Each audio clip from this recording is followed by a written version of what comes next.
৩ মাস বন্ধ থাকার পর আবারও উৎপাদনে ফিরেছে পটুয়াখালীর আরএনপিএল তাপবিদ্যুৎ কেন্দ্র। বুধবার রাতে কেন্দ্রটির দ্বিতীয় ইউনিট চালু হয়ে জাতীয় গ্রিডে বিদ্যুৎ সরবরাহ শুরু করেছে। এই ইউনিটের উৎপাদন সক্ষমতা ৬৬০ মেগাওয়াট। এর আগে কয়লা সংকটের কারণে গত ১১ জানুয়ারি উৎপাদন বন্ধ করতে বাধ্য হয় কর্তৃপক্ষ। দীর্ঘমেয়াদী জ্বালানি সরবরাহ চুক্তি সম্পন্ন না হওয়ায় অনিশ্চয়তায় পড়ে দেশের অন্যতম বড় এই বিদ্যুৎ প্রকল্পটি। কর্তৃপক্ষ জানিয়েছে, বর্তমানে কয়লা সরবরাহ নিশ্চিত হওয়ায় একটি ইউনিট চালু করা সম্ভব হয়েছে। পর্যাপ্ত মজুদ থাকলে ধাপে ধাপে উৎপাদন বাড়ানো হবে। গ্রীষ্মকাল ও সেচ মৌসুমের বাড়তি চাহিদা মাথায় রেখে দ্রুত সময়ের মধ্যে প্রথম ইউনিট চালুর প্রস্তুতিও নেওয়া হচ্ছে। গতকাল থেকে আসছে, এখন বিদ্যুৎ দিচ্ছে একটা ইউনিট আর কি। একটা ইউনিট অপারেশনে আসছে, এটা এখন 400 মেগাওয়াটের মতন পাওয়ার দিচ্ছে আর কি ধীরে।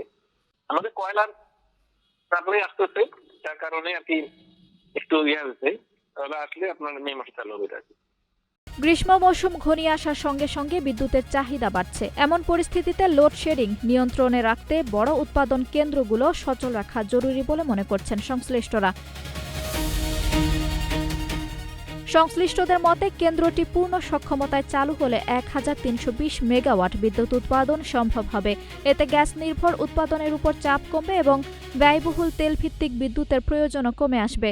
পূর্ণ সক্ষমতায় চালু থাকলে এককভাবে দেশের মোট বিদ্যুৎ চাহিদার প্রায় ১০% সরবরাহ করতে পারবে এই কেন্দ্রটি। তবে দীর্ঘমেয়াদী কয়লা সরবরাহ চুক্তি না থাকায় পুরোপুরি নিশ্চিন্ত হতে পারছে না কর্তৃপক্ষ।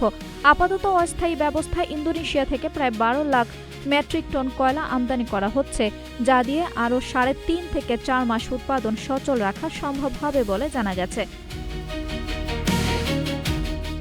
প্রায় ২৭,০০০ কোটি টাকা ব্যয়ে নির্মিত এই বিদ্যুৎ কেন্দ্রটির প্রথম ইউনিট ২০২৫ সালের ১৯ জানুয়ারি এবং দ্বিতীয় ইউনিট ৯ এপ্রিল জাতীয় গ্রিডে যুক্ত হয়। তবে কয়লা সংকটে উৎপাদন বন্ধ হওয়ার পর নতুন করে চালু হওয়ায় বিদ্যুৎ পরিস্থিতি উন্নতির আশা করছেন সংশ্লিষ্টরা।